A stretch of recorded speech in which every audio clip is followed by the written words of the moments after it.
நீ படித்த பொண்ணு வசதியாக வாழ்ந்துட்ட பேசுகிற. நாங்கள் அப்படி இல்லை.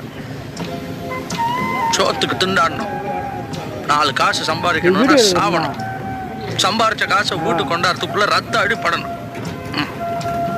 ஒரு நாளைக்காவது ராத்திரி வரல நம்ம உயிரோட இருப்போம் நம்பிக்கை உண்டா? இல்லை. அதனால தான் எங்களால் கோர்ட்டு போலீஸ்ன்னு நினைக்க முடியல. திருப்பி அடித்தா தான் அடியிலேருந்து தப்பிக்க முடியாது. கட்டி அடிச்சாதான் உயிரோட இருக்க முடியும்.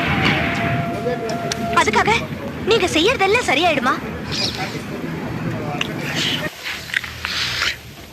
என் மனசுக்கு எது சரின்னு படுதோ அது மட்டும் தான் நான் செய்யறேன். அப்போ என் மனசுக்கு எது சரின்னு படுதோ அதை நான் செய்யலாமா? எனக்கு இன்னைக்கு செல்வா அந்த பையன் அடிச்சது தப்புன்னு படுது. அவரை திரும்பி அடிக்கிறது தான் சரின்னு படுது.